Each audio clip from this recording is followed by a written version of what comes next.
नमस्कार, आप देख रहे हैं HP 24/7। मैं हूं आपके साथ परी शर्मा। शुरुआत करते हैं PWD मंत्री से। जिला मंडी के द्रंग विधानसभा क्षेत्र के थलौट में आयोजित कार्यक्रम में उपस्थित जनसमूह को संबोधित करते हुए लोक निर्माण विभाग व शहरी विकास मंत्री विक्रमादित्य सिंह ने कहा कि हमने हमेशा दलगत राजनीति से ऊपर उठकर विकास करने का प्रयास किया है। केंद्र सरकार का भी जहां जहां हमें सहयोग मिला, विधानसभा के अंदर हो या बाहर, हमने केंद्र सरकार का धन्यवाद भी किया। लेकिन आपदा में जो सहयोग केंद्र सरकार से मिलना चाहिए था वो नहीं मिला। जिला मंडी के द्रंग विधानसभा के थलौट में आयोजित कार्यक्रम में मौजूद जनसमूह को संबोधित करते हुए लोक निर्माण विभाग और शहरी विकास मंत्री विक्रमादित्य सिंह ने कहा कि हमने हमेशा दलगत राजनीति से ऊपर उठकर विकास करने का प्रयास किया। केंद्र सरकार का भी जहां जहां हमें सहयोग मिला, विधानसभा के अंदर और बाहर, हमने केंद्र सरकार का धन्यवाद भी किया। लेकिन आपदा में जो सहयोग केंद्र सरकार से मिलना चाहिए था वो नहीं मिला। विधानसभा में स्पेशल सेशन लाया गया। मुख्यमंत्री ने नेता प्रतिपक्ष से निवेदन भी किया कि आपदा के समय राजनीति से ऊपर उठने की आवश्यकता है और हमें मिलकर विधानसभा में प्रदेश को डिजास्टर प्रोन प्रदेश घोषित करने का विशेष प्रस्ताव पास करना चाहिए और केंद्र सरकार को भेजना चाहिए। और जो 12,000 करोड़ रुपए का विशेष पैकेज केंद्र सरकार से मांगा गया है वो हमें मिलना चाहिए, लेकिन उन्होंने इसका समर्थन नहीं किया। कि जहां तक विकास की बात है, जहां तक विकास कार्यों को आगे ले जाने की बात है, हमने हमेशा दलगत राजनीति से ऊपर उठकर विकास कार्य करने का प्रयास किया है। जहां जहां केंद्र सरकार का भी अगर कोई सहयोग प्रदेश में हमारी सरकार को मिला है तो उसके लिए मैंने विधानसभा के अंदर भी और विधानसभा के बाहर भी केंद्र सरकार का धन्यवाद भी किया है। माननीय प्रधानमंत्री जी का धन्यवाद किया है कि ये सहयोग हमें चाहे प्रधानमंत्री सड़क योजना के माध्यम से, चाहे प्रधानमंत्री आवास योजना के माध्यम से मिला है। मगर आपदा के समय में जिस सहयोग जो हिमाचल प्रदेश को मिलना चाहिए था, जो इन्हीं की रिपोर्ट जिसका मैं भी जिक्र कर रहा हूं, जो नेशनल डिजास्टर की जो रिपोर्ट आई है उसके अनुसार 6,500 करोड़ रुपए का नुकसान हुआ है। जो हमारी प्रदेश सरकार ने, हमने जो कमेटी बनाई थी, जो हमारी रिपोर्ट है उसके हिसाब से 12,000 करोड़ रुपए का नुकसान हिमाचल प्रदेश को हुआ है। इसके लिए हमने एक सर्वदलीय बैठक कर विधानसभा में स्पेशल सेशन लाया। मुख्यमंत्री जी ने नेता प्रतिपक्ष से निवेदन किया, पूर्व मुख्यमंत्री से निवेदन किया कि हमें इस समय राजनीति से ऊपर उठने की आवश्यकता है।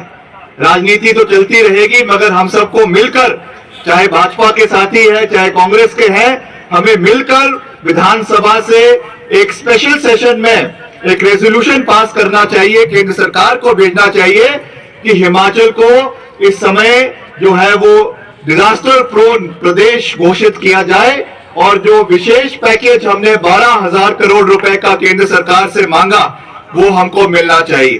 होना ये चाहिए था कि इसमें भाजपा के नेताओं को भी हमारा समर्थन करना चाहिए था, मगर ऐसा हुआ नहीं। लोक निर्माण मंत्री विक्रमादित्य सिंह ने कहा कि हमारा एक ही नारा है, सर्वत्र हिमाचल का सर्वत्र विकास, और हिमाचल प्रदेश को देश का सबसे सर्वश्रेष्ठ राज्य बनाने के लिए हम सबको मिलकर कार्य करने की आवश्यकता है। गंभीर वित्तीय परिस्थिति के जो काले बादल प्रदेश के ऊपर बने हुए हैं ये हमेशा के लिए नहीं रहेंगे।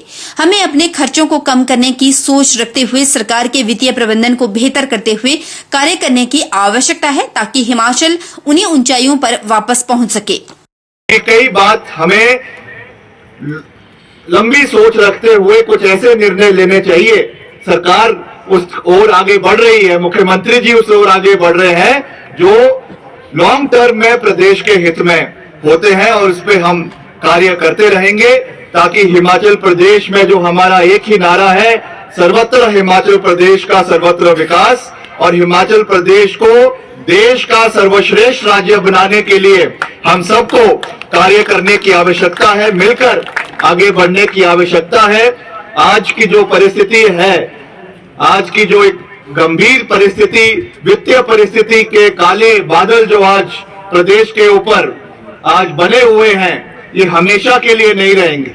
हमको एक लंबी सोच रखते हुए, अपने खर्चों को कम करते हुए, सरकार के जो हमारा वित्तीय प्रबंधन है उसको बेहतरीन करते हुए इन सब कार्यों के ऊपर कार्य करने की आवश्यकता है ताकि आने वाले समय में हिमाचल उन्हीं ऊंचाइयों पर वापस पहुंचे, चाहे प्राथमिक शिक्षा है, चाहे स्वास्थ्य के केंद्र है, चाहे रोजगार है, चाहे आपका टूरिज्म सेक्टर है।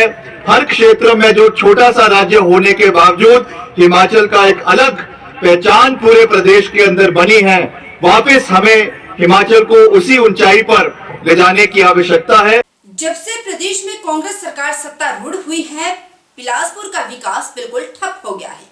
प्रदेश के मुख्यमंत्री के द्वारा पिछले 1 वर्ष में कोई भी नई नींव का पत्थर बिलासपुर में नहीं रखा गया।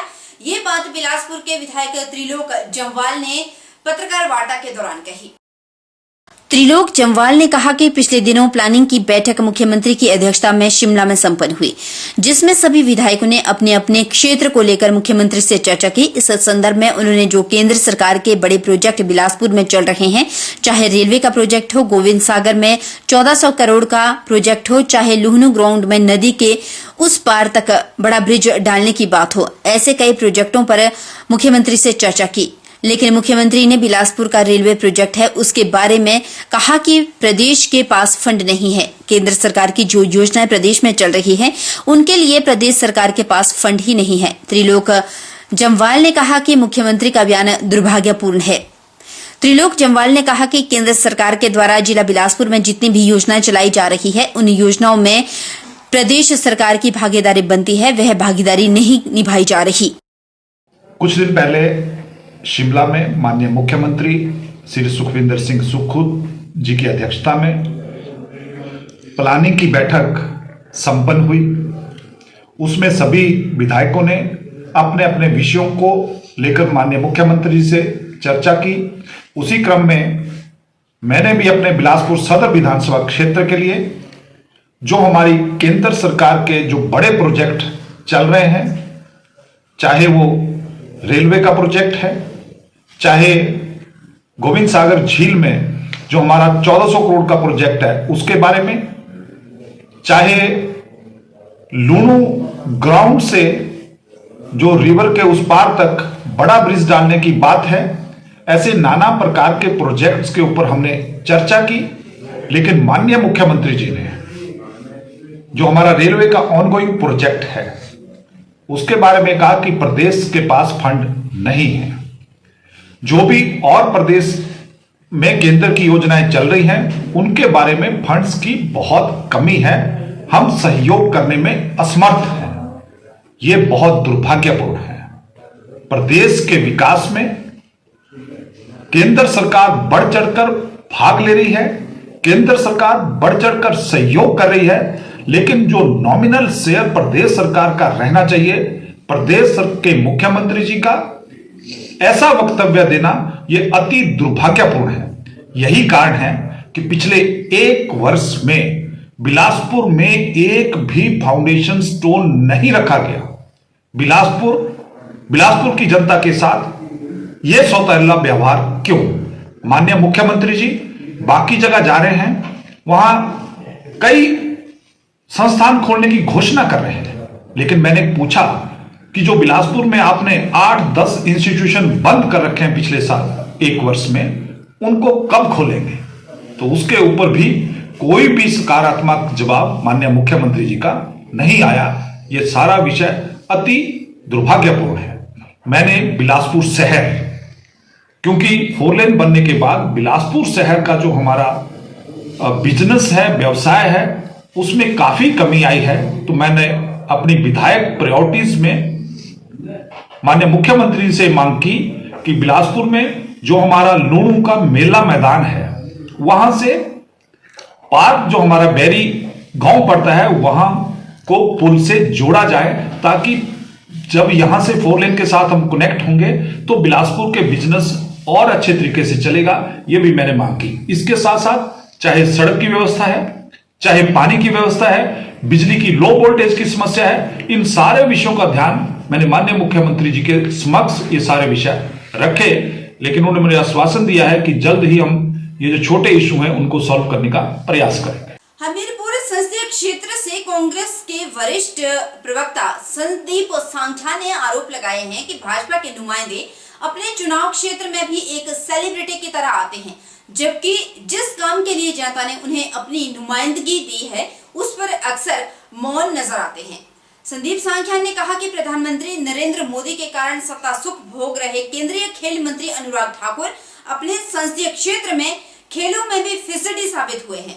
4 बार के सांसद अनुराग ठाकुर को केंद्र में सूचना प्रसारण, खेल और युवा सेवाओं का प्रभार सौंपा गया है, तो इस संसदीय क्षेत्र में खेल प्रेमियों को एक आस जगी थी कि कम से कम खेलों में ही गुणात्मक विकास होगा, लेकिन ऐसा कुछ भी नहीं हुआ।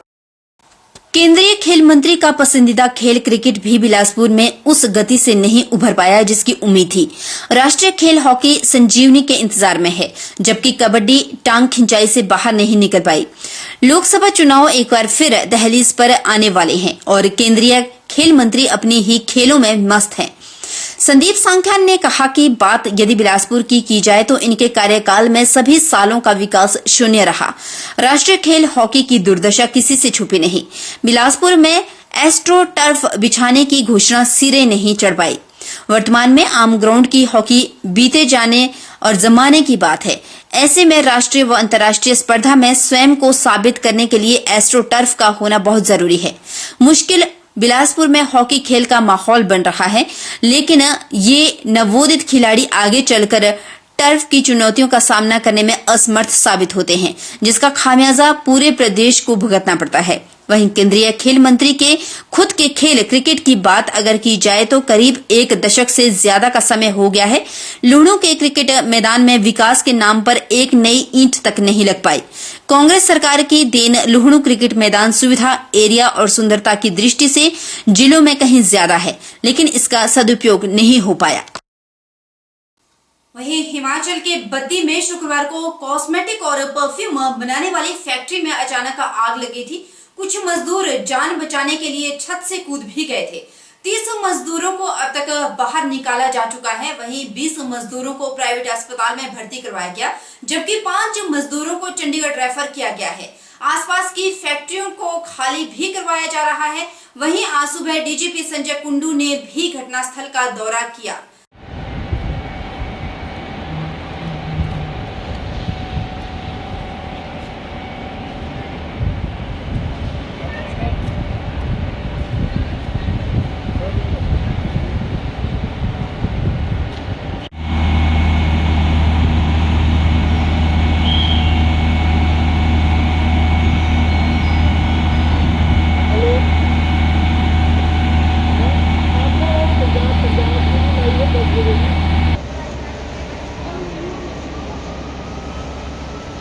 हिमाचल के बद्दी में शुक्रवार को कॉस्मेटिक और परफ्यूम बनाने वाली फैक्ट्री में अचानक आग लग गई। कुछ मजदूर जान बचाने के लिए छत से कूद गए। 30 मजदूरों को अब तक बाहर निकाला जा चुका है और 20 मजदूरों को प्राइवेट अस्पताल में भर्ती करवाया गया है, जबकि 5 मजदूरों को चंडीगढ़ रेफर किया जा चुका है। आसपास की फैक्ट्रियों को खाली करवाया जा चुका है। अग्निशमन विभाग की टीम के द्वारा आग पर काबू पाया जा चुका है। एनडीआरएफ और एसडीआरएफ की टीम के द्वारा सर्च ऑपरेशन शुरू किया गया है और लापता लोगों को ढूंढने की कोशिश की जा रही है। वहीं शनिवार को डीजीपी संजय कुंडू ने भी घटनास्थल का दौरा किया और मामले का पूरा अपडेट लिया। डीजीपी संजय कुंडू जो हम आपको बता दिया है।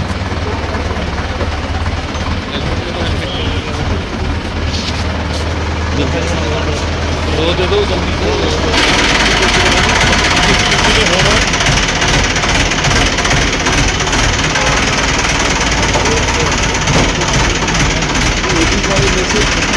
मेरी लाड़ बेटी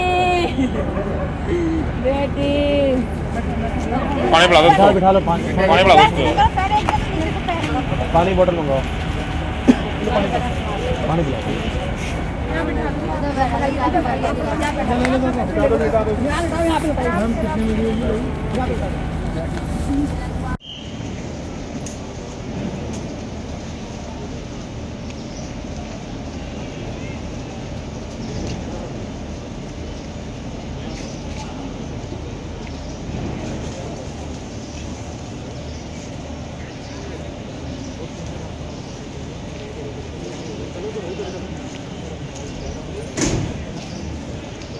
एसडीआरएफ एंड एनडीआरएफ की टीम जो है सर्च अभियान के लिए उद्योग के अंदर जाकर जायज़ा लेते हुए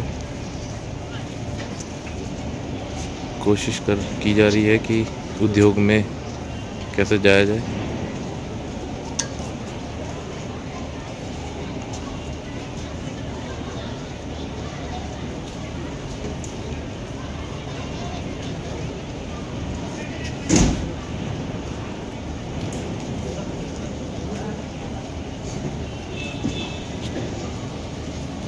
हमने बरोटीवाला में भी 14 नंबर एफआईआर दर्ज किया है, जो 304 पार्ट 2 में basically culpable homicide not amounting to murder, because ये बड़े वॉलेटाइल या इन्फ्लेमेबल केमिकल्स थे, तो इसमें पूरी एहतियात बरतनी थी। फैक्ट्री के खिलाफ, फैक्ट्री मालिकों के खिलाफ, फैक्ट्री मैनेजमेंट के खिलाफ किया है। हमने जो प्लांट मैनेजर उसको अरेस्ट भी कर लिया है और उन्हीं से हमको पूरा ये सब पता लगा कितने वर्कर्स थे। हमारे पास सारा लॉग है और अब जो 13 लोग हैं हमको लगता है कि काफी उसमें सेफ भी होंगे, पैनिक में भागे होंगे, उनको भी हम कांटेक्ट करेंगे। फायर एनओसी वगैरह या सेफ्टी मेजर थे अंदर, क्योंकि फायर देखिए ऐसा है, वो सारा इन्वेस्टिगेशन का पार्ट है। तो सबसे पहला पार्ट था कि आग को बुझाना, लोगों को रेस्क्यू करना और हॉस्पिटल तक पहुंचाना। हम बस स्टेप बाय स्टेप कर रहे हैं। सर, एक सबसे बड़ी बात यह है कि यहाँ पे बोला जा रहा है कि जो अजय सुपरवाइजर था उसने गेट बंद कर दिया जी, हमें बाहर अंदर से गेट लगा दिया, बाहर नहीं लगने की। ये सारे इन्वेस्टिगेशन के मुद्दे हैं, ये आप अभी आएंगे। जैसे सबसे पहले तो देखिए है कि कितने लोग थे, सेफ हैं कि नहीं है, हम स्टेप बाय स्टेप चल रहे हैं। आप देख ही रहे हैं कि अभी एनडीआरएफ एक्सटीरियर बिल्डिंग का चेक कर रही है, फिर उसके बाद ये सारे काम जो है। कहना है सर कि मोर देन 100 पीपल जो थे वो 120 लोग वगैरह की इस समय होते हैं, 150 लोग, एंड यू आर सेइंग कि 86 people, 85 so what is the reason and what is your statics? देखिए हमारा तो फैक्ट्स पे बेस है, लोग कुछ भी बोले, हमारे पास तो जो फैक्ट्स हैं उसके हिसाब से हम तो एक क्रिमिनल केस कर रहे हैं, उसमें सारा रिकॉर्ड है हमारे पास और सबको कांटेक्ट कर रहे हैं। हमने बोला अभी 13 लोग मिसिंग है, उनको भी ट्रेस करने की कोशिश कर रहे हैं। जब ये स्ट्रक्चरल सेफ्टी एनडीआरएफ कर देगी बाहर से अंदर से, तब अंदर जाएंगे। टोटल स्टाफ कितना है अंदर जिस टाइम? ये आप मेरे से सारे स्पेकुलेटिव क्वेश्चन पूछ रहे हैं, ये सारे इन्वेस्टिगेशन के फैक्ट्री के मालिक पे क्या कुछ एक्शन लिया जाए? कहाँ पे है? तो मैंने बताया ना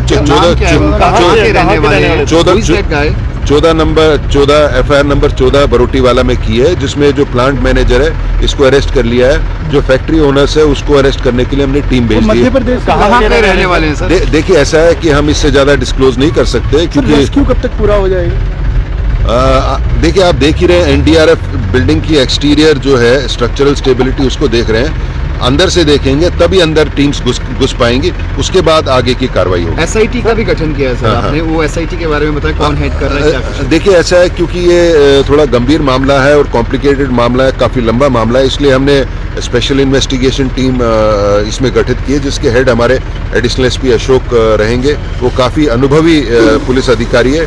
एक डीएसपी खजाना राम है, वो भी अनुभवी है, और जो एसएचओ बरोटीवाला उनके अंडर की है, क्योंकि इसमें बहुत एस्पेक्ट्स हमको देखने हैं और धीरे धीरे करके हमको पिक्चर क्लियर होती जा रही है। काफी लूप होल्स जो है वो देखने को मिल रहे हैं। बद्दी के अंदर 4 से 4,500 मेजर और माइनर फैक्ट्रीज हैं, किसी में भी एनओसी नहीं ली जाती है। हमारा तो इन्वेस्टिगेशन है, हमारा बेसिकली इनको रेस्क्यू करने का था, और हमारी इन्वेस्टिगेशन में अगर कुछ पाया जाएगा तो हम सरकार को सिफारिश करेंगे। कितना मुआवजा सर, किस तरीके से? नहीं, वो तो सरकार ही बताएगी, वो हमसे रिलेट नहीं करता। हमारे से तो बेसिकली जो फर्स्ट रिस्पांस है, एज फर्स्ट रिस्पॉन्डर्स हम आए और हमने ये फायर फाइटिंग का कोऑर्डिनेट किया, लोगों को रेस्क्यू किया, हॉस्पिटल्स में जो थे उनको एडमिट करवाया, उनके स्टेटमेंट्स लिए हमने, और जो कानूनी कार्रवाई है वो की, आगे भी चल रही है। कारण आग लगने का या आग लगने? नहीं, वो नहीं बता पाए, वो they were in state of shock. Severe engine है या नॉर्मल इंजन, कैसे? देखिए बर्न के कारण तो एक लेडी की डेथ हो ही गई है, डिफरेंट स्टेजेस होते हैं इसमें बर्न्स के, और वो हम सब के स्टेटमेंट ले रहे हैं और सब में कार्रवाई हो रही है। एलिगेशंस लगाए जा रहे हैं सर कि जिनको हॉस्पिटलाइज किया गया है उनके बारे में जानकारी इनके परिजनों को पुख्ता नहीं मिल पा रही। They are running one hospital to another hospital, कि उनके अपने मरीज कहाँ पे हैं उनको ये नहीं जानकारी कन्वे करने के लिए सर कोई मीडियम उन तक कैसे ये बात पहुंची जाए कि उनका अपना कहाँ पे है, किस हॉस्पिटल में? चलो हमें इसके लिए कंट्रोल रूम एस्टेब्लिश कर लेंगे, जहाँ एक कंट्रोल कंट्रोल रूम का नंबर हम सोशल मीडिया से अभी शेयर कर लेंगे और मेरे को लगता है कि एक इंस्पेक्टर को मैं एसपी साहब को बोलूँगा बिठा लें और वो जो इन्फॉर्मेशन कंट्रोल रूम के थ्रू या फेसबुक के माध्यम से, सोशल मीडिया के माध्यम से सबको दे दें, कहाँ कांटेक्ट करना है, कौन सा पेशेंट किस हॉस्पिटल में एडमिट है, कौन सेफ है, इसको अभी शेयर कर लेंगे हम। Thank you. यहाँ रुकेंगे छोटे से ब्रेक के लिए, ब्रेक के उस पार फौरन लौटेंगे, बने रहिए हमारे साथ।